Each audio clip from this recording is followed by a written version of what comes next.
Well, some of you in Jackson, along with city leaders, are pushing back on a proposed water rate increase.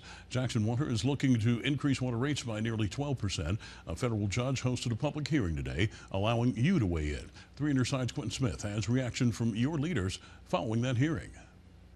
JXN Water says increasing rates is the only way it can bring in the revenue it needs. Some Jackson residents and city leaders are against this idea.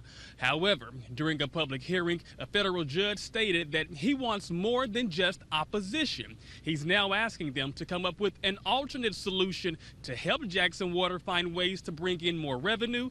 If not, this raise could go into effect. If he's looking for suggestions, I offered him a few suggestions, which he immediately shot down. Councilman Vernon Hartley maintaining that he believes a water rate increase can be avoided, and it'll also be too much of a burden on residents. And you want to hear from the community, then what you need to do is a lot less talking and a lot more listening to get to really how folks are feeling.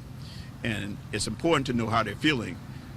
They're having to pay the bill. However, Ted Hennepin, who oversees the water system, says they're having to raise rates in order to generate enough money to pay its bills. On average, Hennepin says JXN Water needs to bring in $9 million a month in water revenue. Right now, they're only bringing in $6 million. So, to help cover that shortfall, here's what's being proposed. An average resident will see water rates increase by 11.7%. To break that down even further, an average water bill for a homeowner in Jackson is roughly $76.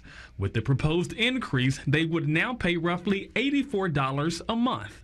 While JXN Water needs the increase to stay afloat, it's an idea city leaders say they won't support. I just think that, it's not fair to the people who've been paying their rates all this time, paying their water bills, when we've got our collection rates only at the 70% level.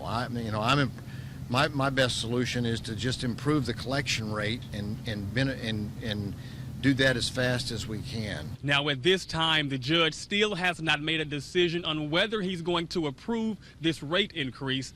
There will be another public hearing on Tuesday, and following that hearing is when a decision is expected to be made. Reporting outside the federal courthouse in downtown Jackson, I'm Quentin Smith. Now you can read more details about the other issues discussed at the hearing in this story on WLBT.com.